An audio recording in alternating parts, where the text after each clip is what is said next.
그건 녹화를 하지 말라고 그러는 건지.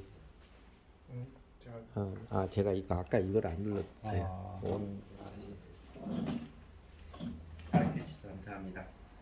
그러니까 일주일 지나서 다음 안치기이 되니까 놀라운 일이 일어났습니다. 누가 시키지도 않았는데 그 바울과 바나바가 나팔을 불지도 않았는데 그 동네의 거의 모든 사람들이 바울이 전하는 복음, 하나님의 말씀을 들으려고 회당에 모여들었습니다. 그러니까 BCD 안디옥은 유대 땅이 아니라서 당연히 이주해 온 유대인들은 소수이고 대다수가 이방인들이었습니다. 그 BCD 안디옥 마을의 거의 모든 사람들이 바울의 복음을 전하러 바울이 전하는 복음을 들으러오는 모습에 유대인들은 충격을 받았지요. 쇼킹이 됐지요. 여전히 자기네가 최고다, 유대인들이 최고다라는 자부심에 사로잡힌 유대인들이 배가 아파서 사람들이 바울과 바나바가 전하는 복음에 몰려드는 모습에 시기심 때문에 배가 아파서 사람들에게 바울과 바나바를 마구 비난하고 혹평하고 험담을 늘어놓았습니다. 여러분, 안타깝게도 잠언 26장 22절에 보면 그런 말씀 있잖아요. 남의 말 하는 자의 말은 별식과 같아서 뱃속 깊은 데로 내려가느니라. 그렇게 옛날에는 지금이나요. 다른 사람들에게 다른 사람에 대해 카더라치게 판단, 비판의 이야기가 꽤 잘 먹힙니다. 적지 않은 사람들이 꽤 잘 먹혀요. 우리 대통령 이렇더라더라.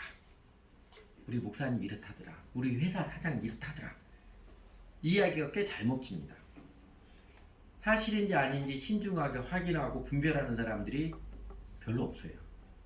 항상 그들은 소수입니다. BCD 안디옥 사람들도 유대인들이 그 바울과 바나바에 대한 비방의 말을 하자 어느 정도 먹혀 들어간 것 같습니다. 특히 그 동료 유대인들에게는 잘 먹혀 들어간 것 같습니다. 그렇다고 바울과 바나바가 좌절하거나 부흥을 이기지 못하여서 파괴적으로 행동하지 않았습니다. 도리어 더욱 담대해져서 명확히 유대인들을 향하여서 말했습니다. 그게 46절, 47절이죠. 우리는 하나님의 말씀을 당신들에게 먼저 전해야 하였습니다. 그러나 지금 당신들이 그것을 배척하고 영원한 생명을 얻기에 합당하지 못한 사람으로 스스로 판정하므로 우리는 이제 이방 사람들에게로 갑니다. 주님께서 우리에게 명하시기를 내가 너를 문 민족의 빛으로 삼았으니 그것은 내가 땅끝까지 구원을 이루게 하려는 것이다 하셨습니다. 그러니까 이 모든 것이 하나님의 뜻 가운데 있음을 확인해주는 바울과 바나바의 담담한 수용이죠. 그 명확한 태도에 그 이방인들을 예수를 믿었던 이방인들을 크게 기뻐하면서 그래서 BCD 안디옥에서 많은 사람들이 주 예수를 믿었습니다. 이제 48절, 49절이고요. 그 48절에서 영원한 생명을 얻도록 정하신 사람 모두 믿게 되었다 이렇게 표현한 것은 그 앞에 46절에서 영원한 생명을 얻기에 합당하지 못한 사람으로 너희가 스스로 판정함으로 이 표현과 함께 그 사도행전에 기록한 누가나 우선적으로 유대인들의 사람이나 그들이 갖고 있었던 하나님 제일 원인 사상, 모든 것이 하나님께로 귀결시키는 그런 사상이 반영된 표현입니다. 구원의 운명은 다 결정되었다는 식의 결정론을 말하는 것이 아닙니다. 그리고 시기심에 사로잡힌 사람은요, 일이 뜻대로 한다면 더 극단적으로 행동하고 극단적으로 발악을 합니다. 유대 사람들은 BCD 안디옥 사람들이 점점 더 많이 바울과 바나바를 따라서 예수를 그리스도 주님으로 믿게 되자 영향력 있는 여자들 그리고 고위층 사람들 그들 선동했지요. 아마 뇌물을 많이 주고 그러지 않았을까 싶습니다. 그들은 선동해서 바울과 바나바를 BCD 안디옥에 쫓아내도록 시명령을 내리고 그랬겠지요. 박해했고 결국 바울과 바나바를 그 지방에 쫓아냈습니다. 그렇다고 바울과 바나바가 끝까지 버티어서 그들과 싸우는 오기 부리지 않고 발에 먼지를 떨어버리고 이것은 하나님의 심판하신 하나님께 맡긴다는 것이지요. 하나님께 맡기고 그 옆 동네 이고니온으로 떠났습니다. 모든 사람을 위한 복음이지만 그러나 복음이 모든 사람에게 받아들여지는 것은 아닙니다. BCD 안디옥에서 바울의 복음 증거 바울과 바나바가 그렇게 많은 사람들을 동원하려고 나팔 불고 선전하고 그러지 않았는데 정직하게 복음을 전하자 BCD 안디옥의 거의 모든 사람들이 복음을 들어 나오는 놀라운 일이 벌어졌습니다. 우리나라에 복음이 처음 들어올 때 1912년에 찰스 하운셀이라는 선교사가 그 더 코리아 미션 필드라는 일종의 선교 보고 잡지지요.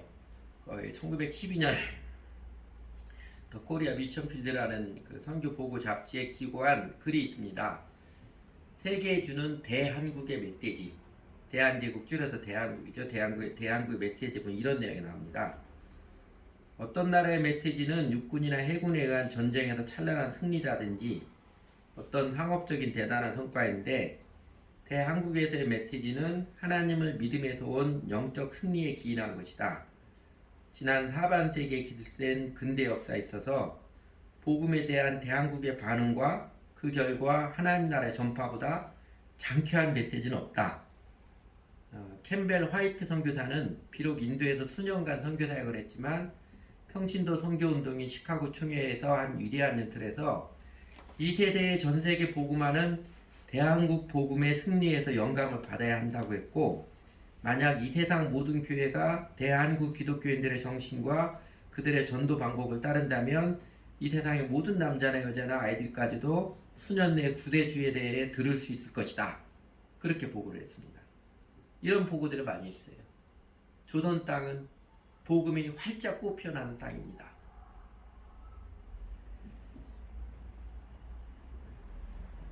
이런 보고의 끝을 쓰기도 했는데 그런 것처럼 옛날 사도행전 때나 지금 때나 정직한 복음 증거는요.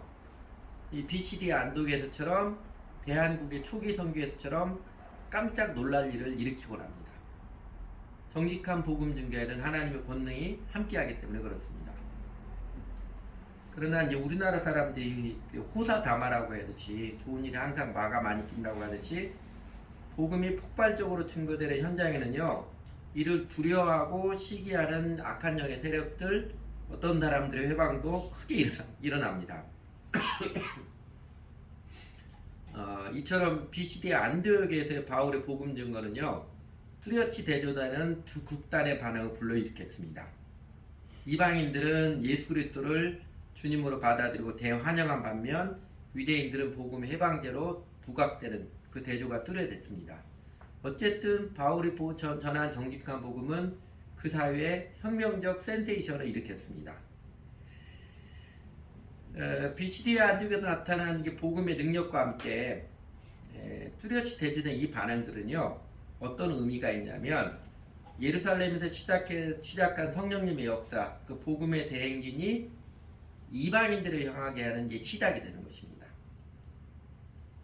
바울과 바나바가 그 BCD 안디옥에서 복음을 이방인들은 잘 받아들이고 유대인들은 배척하는 이 체험을 통해서 그렇게 말하잖아요. 주님께서 내가 너를 문민족의 빛으로 삼았으니 그것은 내가 땅끝까지 구원을 이루게 하려는 것이다.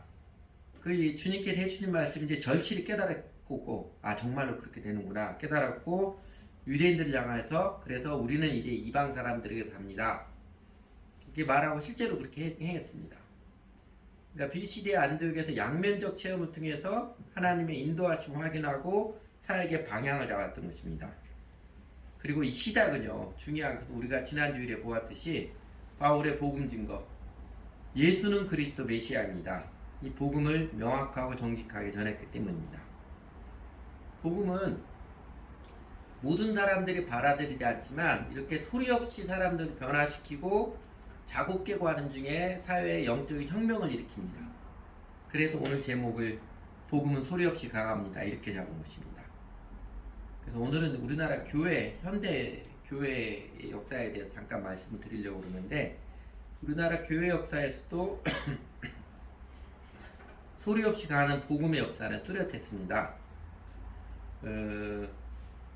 1990년대 이후 우리나라 교회, 여기서 우리나라 교회 때는 주로 이제 복음주의 교회를 말합니다.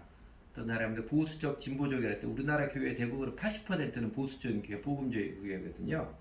이 복음주의 교회의 색깔은 캠퍼스 선교단체 영향을 절대적으로 많이 받았습니다. 그러니까 1960년, 70년대만 해도요, 대한민국 교회는 성경 공부라는 것이 없었습니다.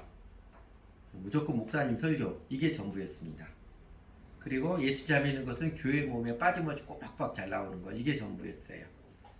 심지어는 성경 공부를 하면 이단이라고 하는 어처구니 없는 소리들을 많이 했었습니다. CCC의 그 김중구 목사님을 이단이라고 매도할 지경이었으니까요. 때 당시 대한민국 복음주교회 대표는 한경직 박조진 목사님의 영락교회, 김창희 목사님의 충현교회, 이런 교회들이었지요. 지금은 우리나라 교회를 대표하는 대표적인 교회가 온누리교회, 사랑의 교회, 지구촌교회가 대표적인 교회들이죠. 그리고 이제 작고하신 하영조 목사님, 오카노 목사님, 아직 살아계신 이동호 목사님, 홍정희 목사님, 그리고 선교한국에 큰 영향을 끼친 이태웅 목사님. 이분 중에 두 분은 돌아가셨고 세 분도 연세가 많아서 이제는 실제적으로 퇴역을 하는 중입니다. 이분들은 한때 복음주의 5인방이라 불리웠었는데, 이분들의 공통점은요, 이분들 모두가 다 선교단체 출신들입니다. CCC나 내비게이터나 YCF나 조이든 선교단체에 선친하고 자신들의 신앙고사에게 결정적인 영향을 받은 사람들이라는 것입니다. 자연스럽게 이분들의 교회, 이분들에게서 가르침받은 제자들의 교회가 교회사에서 선교단체 철학 및 방법을 그대로 도입을 했습니다. 그래서 이분들의 교회뿐만 아니라 1980년대 들어서면서 시작해서 거의 대부분의 한국교회에서 성경 공부 및 제자훈련 붐이 일어난 것은요, 이런 캠퍼스 선교단체들, CCC나 IBF나 내비게이터나 UBF, 조이, YM, 이 선교단체들의 영향입니다. 그리고 이 선교단체 중에서도 거의 모든 다른 선교단체들에게 실질적 영향을 끼친 단체는 단연 내비게이터 선교였습니다. 왜 그러냐면요, 한국 CCC는 1958년에 김중구 목사님께서 시작을 하셨는데, 미국 CCC 빌브라이트 총재에서 배웠지요. 미국 CCC에 배웠지요. 빌브라이트 총재가 빌리그레암 목사님과 함께 내비게이터 창시자인 도슨 트로트만의 영향을 굉장히 많이 받았습니다. 그래서 CCC 10단계 교재는 내비게이터에서 나왔던 그 SCL 교재를 본따서 만든 것이고요. 그 내비게이터에서 제자를 향해 표하는 복음을 전할 계획, 제자를 향한 교육과 훈련 철학을 많이 배웠습니다. IBF는 역사가 깊은데, 이거는 18세기 영국 옥스퍼드 대학에서 시작한 단체입니다. 국제적으로는 IFES라고 합니다. 국제복음자 학생회인데, 이 단체가 1947년에 10개국 연합 창립 컨퍼런스를 개최합니다.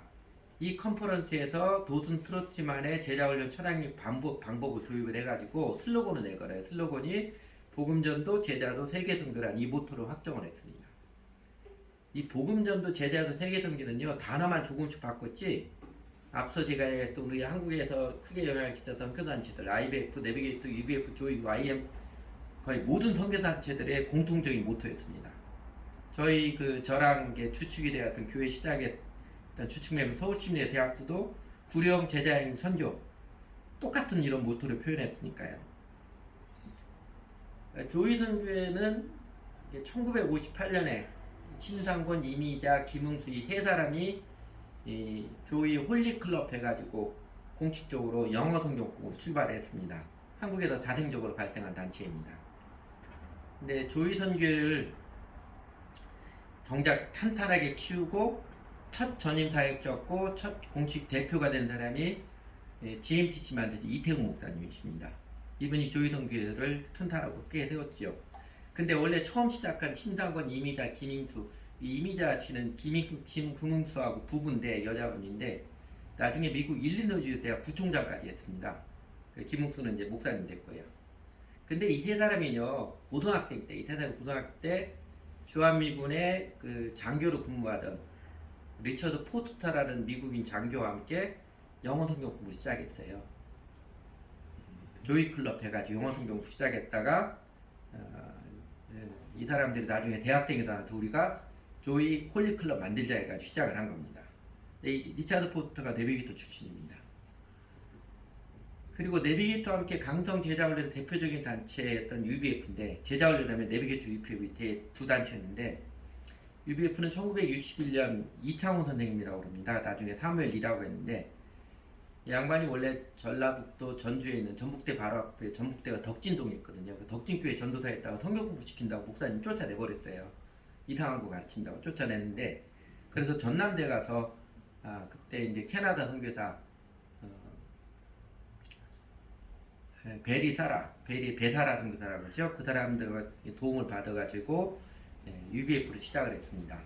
근데요, 이 전남대 의대 전남대 성경 공부할 때 성경 공부 때문에 전남대 의대에서 의대 수업을 휴강가지고 있었어요.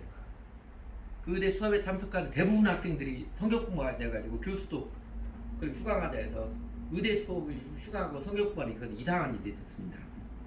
그리고 UBF가 둘로 갈라져서 나온 게 지금 이제 ESF죠.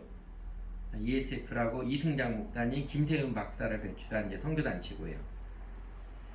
그런데요, ESF는 처음에 SBF 했다가 전남대 UBF, 전북대 SBF 이런 식으로 했다가 어쨌든 UBF나 ESF 시작이 이창호 선생님을 영적으로 키운 사람이 미국 사람 덕 코자트라고 합니다. 미국 사람입니다.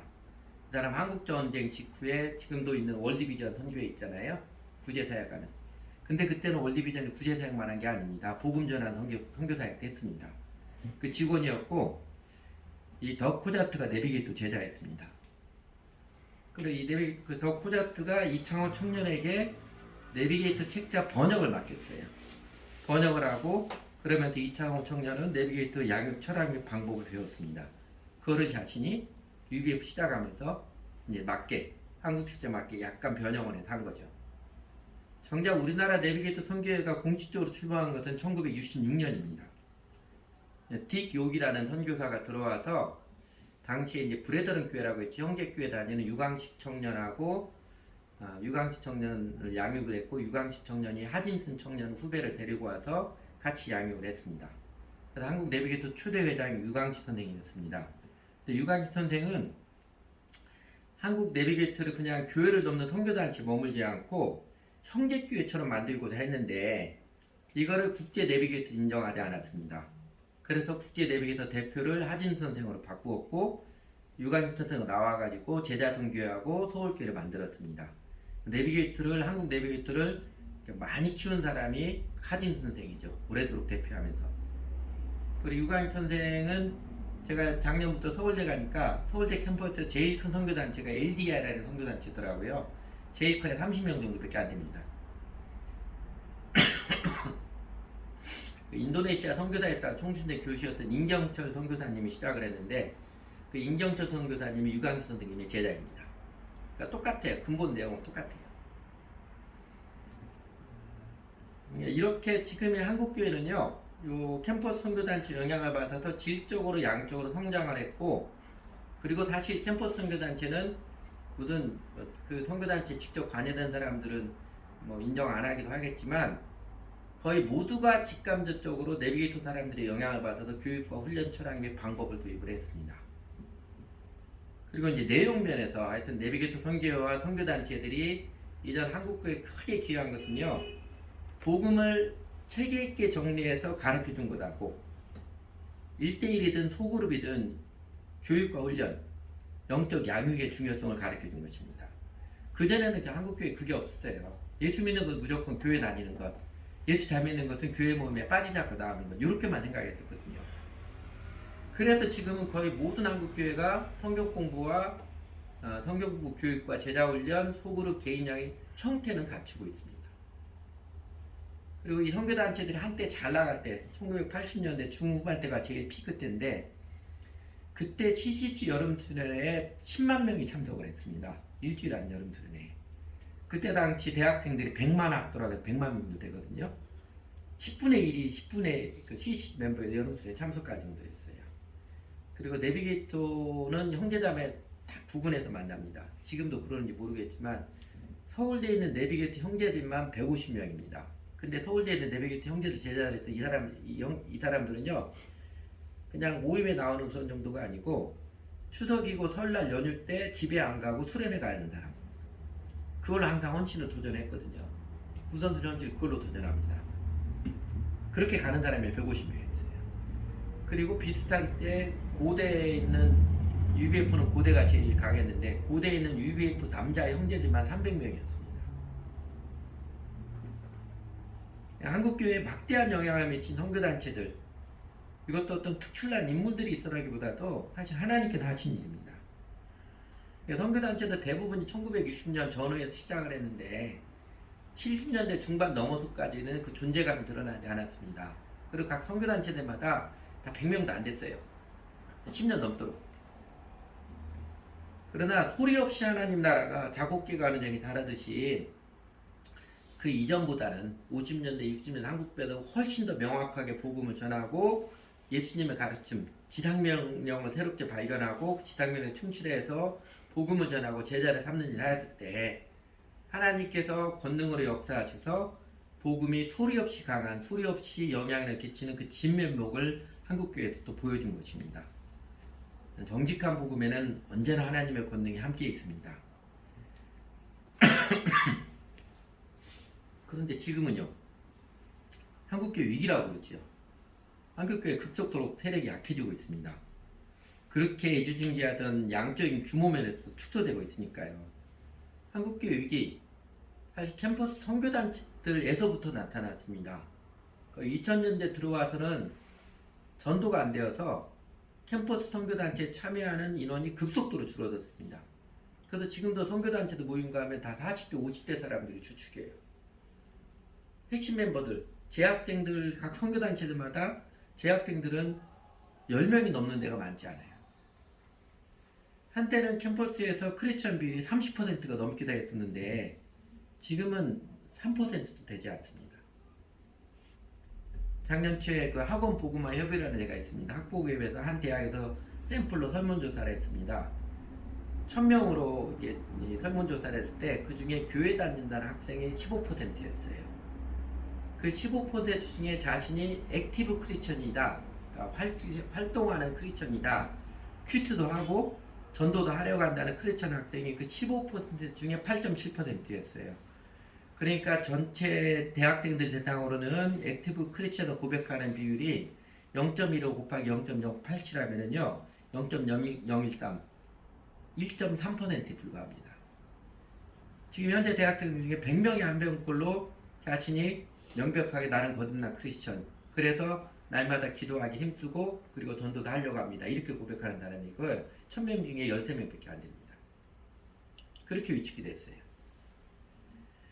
왜 이렇게 복음이 흥황하지 못하고 한국교회는, 대한민국 청년사역은 이렇게 위축되었는가? 당연히 여러가지 분석 및 대책으로 논의를 해왔고 하고 있습니다. 세상이 변하긴 변했죠. 우리 사회도 변했고요. 그 군사정권이 오래 있었던 전제주의 사회에서 민주화가 되면서 많이 수직적 구조보다도 수평적 구조로 많이 변하게 됐습니다. 그리고 안타깝게도 선교단체 지도층의 세속화, 이에 따른 분열이 심각했습니다. 규모가 커지니까 헌금 액수도 엄청나게 많아지고 내비게이터나 UBF 사람들은 11조 헌금하지 않습니다. 50% 이상 헌금을 해요. 요 외대 앞에 가면 고치과라고 있는데 치과 가서 돈 많이 벌잖아요. 한 20년 전에 우리 딸들 하녀엄마가 한번 가까이서 갔는데 뭐 보니까 UBF 멤버더라고요. 근데 몇 번 가니까 친해져서 그다가 자기 딸 피아노 레트로닉 가르쳐 주려고 집에 갔더니 치과 의사 집에 피아노가 없어요. 아직도 전세 살아요. 헌금하느라고.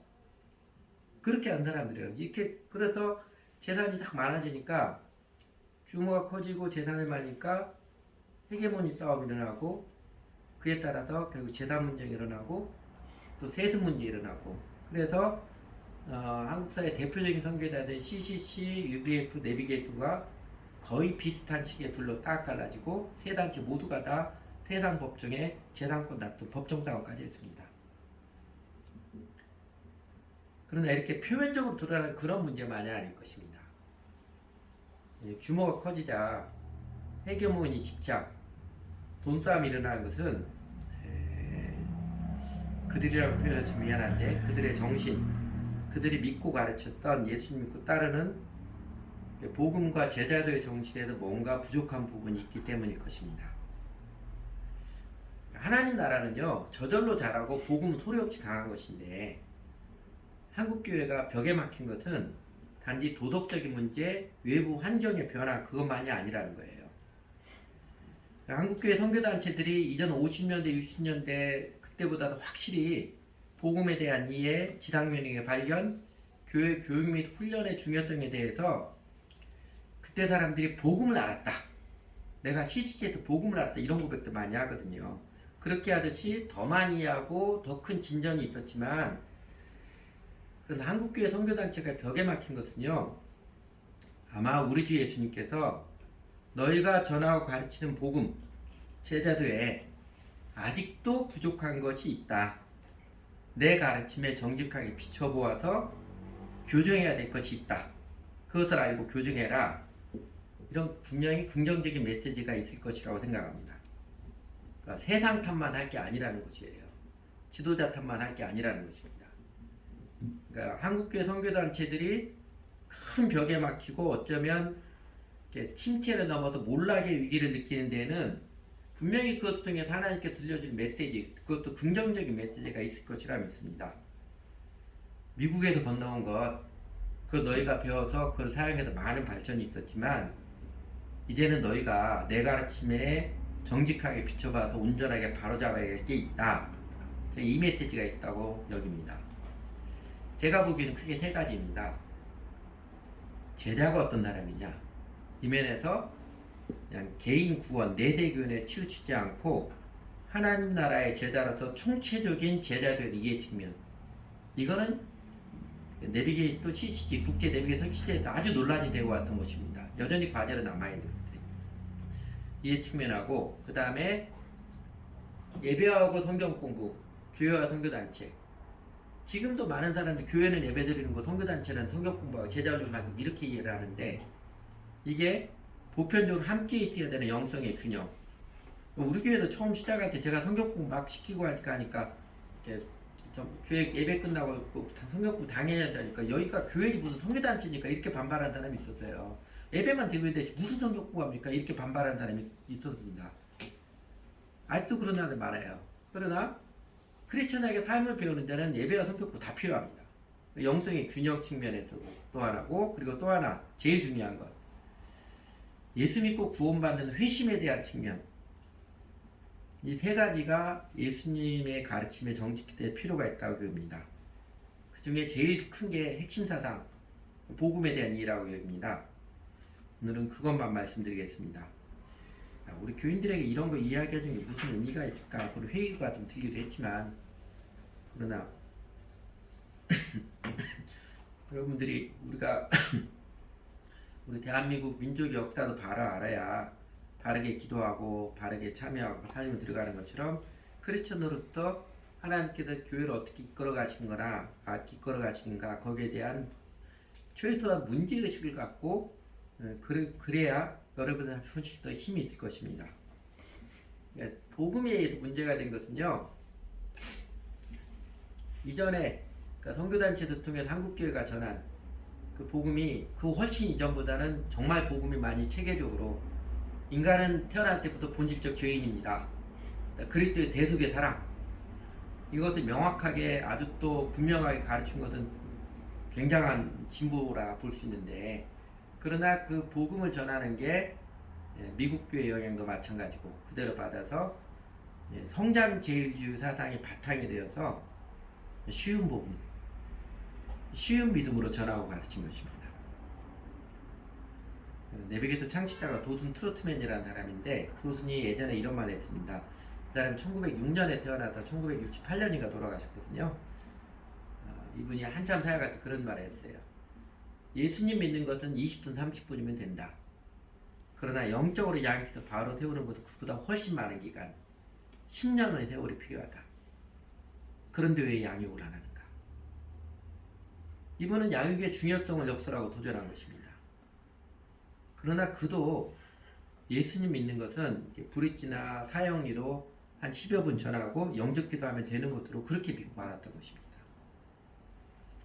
저희가 지금 브릿지 전도법 12구절 성경 암송하고 있잖아요. 열심히 하도록 암송하고 있습니다. 성경학교 오늘 누가복음 17과인데 19과까지 끝나고는 이 브릿지 전도법 다 같이 연습하고 실습하면서 우리 스스로도 복음에 대한 이해를 명확히 하고 넓힐 것입니다. 그래서 저희가 브릿지 전도법 12구절을 한국교회도 보편적으로 사용하는 내비게이터 69절 성경 감동 중에 그 B파트 있습니다. 그리스도를 전파함 12구절에서 몇 구절을 바꿨습니다. 원래 이제 내비게이터 성경에서 나온 69절 성경 감동 그 보면 맨 아래 B 그리스도를 전파함 있잖아요. 마지막에 9번 10번이 그리스도를 모셔야 함.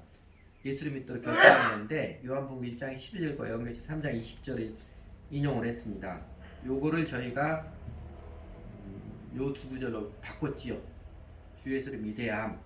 로마 10장 9절 10절 사도행전 2장 38절로 바꾸었습니다. 바꾼 것은 이런 이유 때문입니다. 그 앞선 요한복음 1장 12절 요한계시록 3장 20절은 이 결신의 근거로 해서 영접기도 따라하면 예수님 믿는 것이 된다 구원받았다는 논리는요. 첫째는 성경 구절을 인용하는 성경 구절 문맥에 맞지 않는 것입니다. 요한복음 1장 12절에서는 저 영접한다는 게 예수를 이 땅에 오신 메시아로 받아들인다는 건데 그 의미를 생략을 하는 거예요. 바울이 전한 복음처럼 나도 모든 사도들이 전했던 것처럼 예수를 믿는 것도 예수 그리스도 주님으로 받아들이는 것입니다. 요거를 간과한 거예요. 그리고 그거를 영접기도 따라한 것도 대체한 것이고 또 하나 요한계시록 3장 20절 저 말씀은 비유적으로 표현했지만 이건 회개하라 열심히 내라는 말씀입니다. 교회 다니는 사람들 뜨뜻미지근하게 교회 다니는 사람들에게 너 그렇게 하면 망한다. 회개하라 열심히 내라 그 구절이에요. 영접기도 따르면 구원받는다. 그런 의미로 적용하는 건 조금 오버한 겁니다. 많이 오버한 것입니다. 그래서 결국 사실 믿음 자체가 지극히 거룩한 믿음이라고 표현하는데 성경에도 그러잖아요. 그 지극히 거룩이나 믿음이라는 것처럼 온전한 이해와 복음에는 온전한 이해가 인격적 결단이 아니라 그 의미를 명확히 모른 채 쉽게 따라하면 되는 것도 전락시켰기 때문에 그렇습니다. 그래서 일단 영접기도 시키고 구원의 확신 가르쳐주고 그 다음에 로드십 제자를 결단시켜서 훈련시키면 된다 이런 도식이었는데 이게 교정이 돼야 됩니다. 예수님 믿는 결단 자체가 제가 여러분 거의 매주마다 여러분들에게 강조하는 거죠. 지난주였던 바울이 예수가 그리스도 메시아입니다. 복음을 전했듯이 로드십 결단이에요. 예수님 나의 주님으로 받아들일 것인가 이게 결단입니다. 그러니까 예수님을 나의 주님으로 관계를 맺고 예수님 따르는 제자가 돼야 그래야 구원을 받는 겁니다. 근데 그러면 사람이 쉽게 예수님께 자기 인생 같은 거 쉽게 안 하잖아요. 성경 자체에도 예수님이 복음 액면 그렇게 많은 사람들이 좋아했다고 많이 떠나가 버렸잖아요. 그러나 명확하게 성경에 가르치는 것은 예수를 믿는 것은 예수님 나의 주님으로 관계를 맺는 그래서 주님으로 모시고 예수님 따르는 그 결단이고 곧 예수를 믿는 것은 예수님께 헌신이에요. 예수님께 은사가 가고 그래서 이제는 이전과 다르게 예수님이 그래서 방식대로 인생을 살아가는 것입니다. 그거 배우고 따르는 것입니다. 그러면서 살아계신 하나님께서 생명의 능력으로 함께 하시고 하나님도 함께 하시는 그 생명의 능력들을 경험하는 것이죠. 그래서 신나는 것이고 그래서 세상에 줄 수 없는 기쁨을 맛보는 것이고 세상을 이기는 것입니다. 그런데 예수 믿는 것은 명확하게 가르쳐주지 않고 명확히 알지도 못한 영접기 따라가거나 하여튼 교회에서 침례 받으라고 침례 받으면 구원 받았겠지 그렇게 하면은요 어떻게 돼요? 일요일 예배 보면 됐지. 이건 피상적인 저주입니다.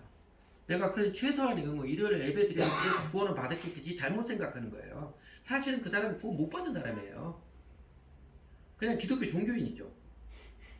이 피상적인 저주에 빠지는 것이고 또 그렇게 이제 영접기도에서 구원의 확신 갖고 그 다음에 제자로 헌신할 때는 난 헌신된 제자니까 난 목사니까 난 선교사니까 보통 교인들과 달라 유선적인 영적 엘리트주의로 빠지기 십상입니다. 그 구도에서는 교회가 생명이 없어요. 하나님께서 그 구도를 극복하라고 바로잡으라고 그렇게 여러 번 가르쳐주고 가르쳤는데 안 들으니까 결국은 한국교회 모든 사역자들이 모든 교회 애지중지하는 교회 성장을 아주 떨어뜨리게 해서 한국교회 위기를 겪게 해서 깨우쳐 주는 겁니다. 복음 제대로 믿으라고. 그동안에 선교단체 통해서 미국에도 건너온 대부분 선교단체를 통해서 좋은 영향을 끼쳤지만 그게 전부는 아니다. 사실 기독교 역사 전체에서 하나님께서 그렇게 계속 가르쳐 주셨거든요. 그거 바로잡으러 깨우치는 것입니다. 그러니까 저희 교회 20년 넘게 진통을 겪게 하심이 그 교회 교인 수가 4분의 1로 줄어들면서까지 하나님께서 우리에게 가르쳐 주시고 확신시켜 주시고자 하는 게 이것입니다. 어쩌면 이것 가르치기도 하나님께서 외견상 교회 망하는 것처럼 교인 수 4분의 1 확 줄어들고 여러 가지 진통을 겪게 하심이 이것이라고 생각합니다. 그러니까 사실은 예수님을 주님으로 제대로 믿지 않는 사람들, 로드십이 명확하지 않은 사람들인데 다른 교회 많이 다녔다고, 사람 좋아 보인다고, 좋은 사람이라고, 주일 예배는 잘 나온다고 예수 믿는 사람처럼 여겼다가 이게 결국 문제가 되죠. 그리고 제가 이제 명확하게 결국 예수님 믿는 사람들은 시간과 재물의 우선순위 명확히 드리는 사람이다 하니까 결국 행동으로 로드십이 명확하지 않은 사람들, 조금만 갈등이 있으면 다 떠나버린 것입니다. 근데요, 하나님 나라에서 사람들 떠나간 것 그렇게 큰 문제 되지 않습니다. 복음에는요, 하나님의 권능이 있어서 정직한 복음은 소리 없이 강하기 때문에 주 예수님의 복음을 정직히 전하며 변질되지 않고 인내하면은요, 하나님의 때가 되면 하나님의 권능이 나타나서 제자들 많게 하시는 것은 하나님에게 일도 아닙니다. 손바닥 뒤집기보다 쉬운 거예요. 예수님이 12제자, 그렇게 많은 사람들 왔다가 떠나가도 결국 남은 사람 12제자들이고, 그러나 그 사람들이 나중에 예수님 부활 승천하고 부활하고 예수님이 하나님 나라에서 바로 가르쳐주고 바로 알고 그랬을 때 성령님에서 교회 시작할 때 그 다음에 하루에 몇천 명씩 오잖아요. 그러니까 하나님은 사람도 보는 거 일도 아니에요. 그 내비게이터 창시자 도든 트로트맨이 고등학교를 졸업하고 방탕한 생활을 지냈습니다. 술 마시고 놀고 방탕한 생활을 지내다가 회심했어요. 회심해서 자기 극적으로 회심해서 그 다음날부터 전도하기 시작했어요. 자기 트럭 운전사를 일했는데 트럭 운전의 직장에다가 종이로 손으로 써가지고 땅따리 도순이 간증이 있습니다. 점심시간 매치에 어디 오시면 땅따리 도순이 간증은 들을 수 있을 것입니다. 그래 붙여놓고 되고 그 시간 되니까 몇 명 왔어요. 사람들 호기심에서 자기 예수 믿고 회개한 간증을 했어요. 그러면서 복음을 전하면서 도순이 깨달은 게 복음을 전하는 것도 중요한데 이 사람들 붙들어주는 게 중요한 것이구나. 그거를 깨달았는데 그게 1933년 나이가 27살 때부터입니다. 그 중에 도순이 복음을 전하고 가르쳤던 중에 청년 중에 레스 스펜서라는 사람이 있습니다. 이 레스 스펜서를 도순이 8년 동안 일주일에 한 번씩 만나서 성경 왕송하고 같이 기도하고 큐티한 거 같이 나누고 성경 공부 가수가 그렇게 지냈습니다. 그러자 레스 스펜서의 삶이 변화되었어요. 레스 스펜서가 해군에 인도해서 그 2차 대전 때 전함 웨스트 버지니아하고 전함에 탔는데요. 그 스펜서가 살아가는 삶이 군인의 삶이 다르거든요. 그 다른 군인들이 쟤는 좀 이상하다 해서 스펜서가 그 배 안에서 전도를 해서 그런데 그 배 안에서 전도 125명이 회심하고 예수님의 제자가 됐습니다. 그래서 그 도슨과 레스 스펜서가 시작한 선교단체 이름을 내비게이터스, 항해자라는 뜻이죠. 그렇게 이름한 것입니다. 8년 동안 1대1로 야육한 열매, 하나님의 때가 되니까 크게 나타난 것입니다. 앞서도 제가 예를 들었던 UBF 이창호 선생님, 이창호 선생님이 야육한 덕 코자트 사람 이름 처음 들어보죠? 목사들도 몰라요. UBF 사람도 모릅니다. 그러니까 그 조이 바이블 클래스를 인도한 그 미군 리차드 포스터라는 사람, 이 사람도 여러분 이름 처음 볼 거예요. 조이 사람도 몰라요. IPF 기독교 세계관의 운동에 큰 영향을 끼쳤던 웨슬리 웬트워스라는 사람이 있습니다. 제가 이 사람 한번 보고 싶었는데 작년 9월인가 서울대 대학교에 한번 모셨더라고요. 그때 제가 만나는 것 자체만 기뻤습니다. 이 사람 그 주한미 8군에서 엔지니어예요. 평생토록 군무원 엔지니어도 은퇴한 사람입니다. 이제 올해 나이가 88세죠. 근데 작년 가을에 이제 자꾸 치매도 오고 그래가지고 미국에 있는 요양원으로 들어가셨어요. 한국에서 더 이상 작년 초 우리나라 정부에서 그 한국 이름을 지우고 한국 주민등록증 발행했습니다. 명예 한국인으로 했었는데 여러분 그 덕 코자트나 리차드 포스터나 웨슬리 원티어스 다 평신도 선교사들입니다. 선교사님 이름도 없어요. 그냥 우리 주 집사님들은 직장 다니면서 성교품 인도하고 개인적으로 만나서 양육하고 이랬던 사람들이에요. 그러니까 자기를 하면서 그렇게 제자를 삼았습니다. 이 사람들의 평생에 단 몇 명의 제자를 삼았습니다. 웨슬리 웬트워스 제자 중에 유명한 사람이 서강대 강영암 교수님, 우리 기독교 철학에서 우리나라의 큰 어른이죠. 충신대 홍치무 교수님, 이런 분들이에요. 그 다음 분들은 다 몇 명의 제자를 삼았을 뿐이에요. 이 몇 명의 제자를 삼았다고 그렇다고 이 사람들이 한가하게 취미생활하듯이 성경 공부가 그런 거 아닙니다.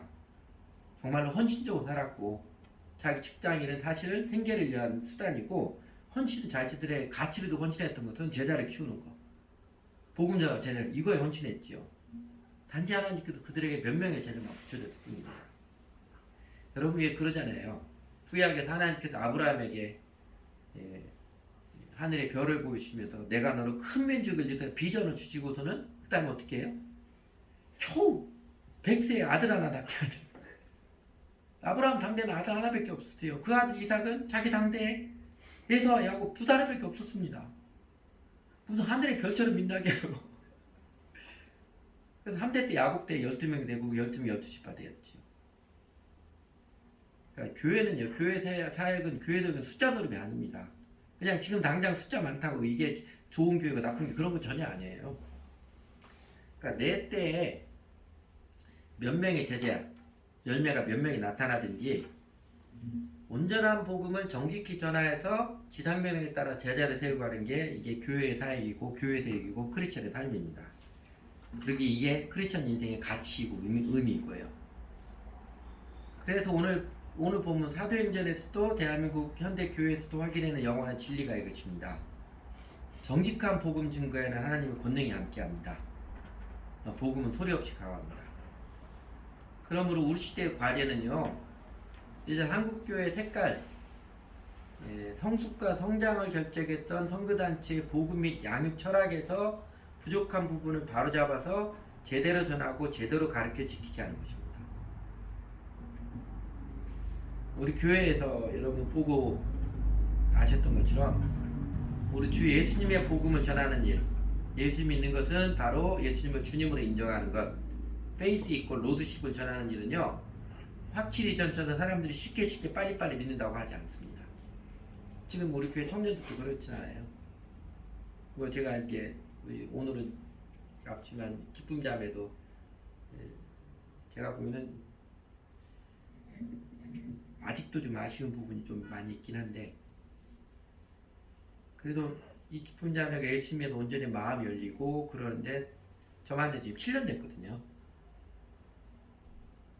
쉽게 빨리빨리 믿는다고 하지 않습니다. 그러나 확실히 변하잖아요.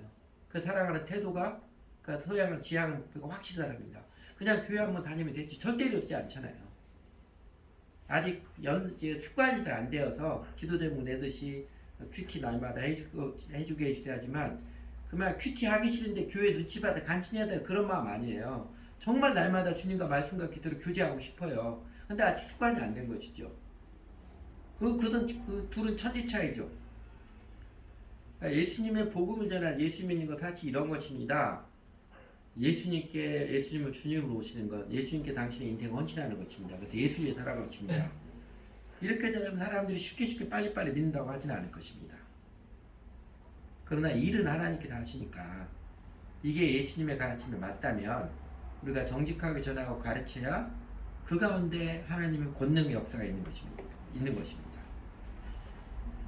그러니까 우리 교회 지난 30년 가까운 연단을 통해서 가르쳐주시고 확신케 하신 소중한 진리, 제가 요약해서 로드십 셀베이션, 디사이플십 페이스, 처치 패밀리 이렇게 하죠.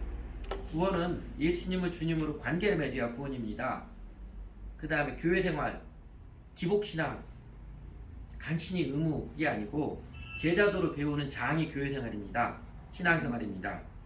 교회는 예수님의 제자로서의 가족입니다. 이 가치를 가지고 우리가 세상의 한국교회에 도전할 때입니다. 그래서 제가 작년부터 캠퍼스에 다시 나가기 시작한 것입니다. 하나님의 가르침이 맞다면 혹시 하나님께서 일하신 뜻이 있지 않을까 해서 캠퍼스에 다시 도전하는 것입니다. 우리 교회 교인 여러분들이, 우리 교회 지금 교회에 나오는 교인들, 정상적인 경제생활을 하는 사람은 작년에 보니까 거의 8% 11조원금을 했어요. 한두 사람이 1년에 한두 번 빠진 적이 거의 대부분 다 합니다. 그러니까 우리 교회 여러분들이 저를 이렇게 뒷받침해 주어서 제가 캠퍼스하게 같이 도전할 수 있음에 감사를 드립니다. 마치 예수님하고 예수님의 제자들 그 누가복음에 보면 그런 장면 나오잖아요. 마리아, 요한나, 수산나 이 여자들이 예수님과 예수님 제자들 먹여 살리잖아요. 그 먹여 살렸던 것처럼 지금 여러분 교인들이 그렇게 신실하게 헌금 생활을 하고 해서 저를 그렇게 뒷받침해서 제가 이제 캠퍼스 가서 또 사람들이 그럽니다. 교회가 어느 정도 안정이 되어서 제가 시간이 돼서 캠퍼스에서 나왔습니다. 그렇게 이야기합니다.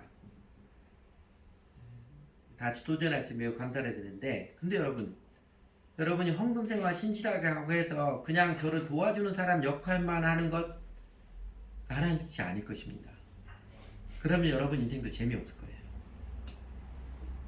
사실 우리 모두가 이전에 우리 주변에 교회 다니는 사람들의 타성, 부족한 교회 문화를 극복을 하고 일요일날 예배 드리면 한번 드리면 되었지 이렇게 생각하는, 그게 아니라 예수님을 주님으로 제대로 믿고 신앙생활 온전히 들어가면서 여러분 또 지상명령의 인생을 걸고 복음을 전하고 제자를 삼는 사람 함께 들어가서 그래서 신나는 인생, 그래서 하나님이 살아계신 하나님 나와 함께 하시는 권능을 체험하는 그 인생, 신바람 나게 살아야 하지 않겠습니까?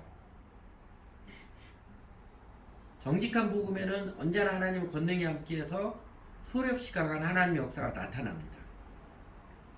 그 영광스러운 인생을 우리를 초청해 주시는 하나님께서 우리를 초청해 주심 자체만으로도 영광이고 감지덕지 않은 일 아닌가요? 그래서 사랑하는 여러분, 오늘 본문의 유대인들처럼 거부하고 배척하는 미련한 인생 되지 마시고요. 예수를 주님으로 받아들였던 이방인 제자들처럼 기쁨과 성령이, 하나님께서 내려진 기쁨과 성령이 가득한 제자들이 되시기를 간절히 축원합니다. 그래서 성경학교 예습도 잘하고 꼬박꼬박 잘하시고 교회 기도 시간 우선순위로 꼬박꼬박 참여하시고 아침 개인 말씀과 기도로 경건의 시간의 습관 잘 도움을 받아서 거룩한 습관 잘 세워가는 개인 경건 생활과 교회 공동체 생활 신실하게 세워가서 야 그냥 머리로만 아는 게 아니라 정말로 하나님이 나와 함께 하셔서 나를 도와주시는, 내가 내 직장인 학업의 그 영역에서도 분명히 하나님 도와주십니다. 그래서 짜릿짜릿하게 도와주시는 그 능력들을 경험하고 훨씬 더 담대하게 훨씬 더 평안하게 신바람나게 살아가야지요.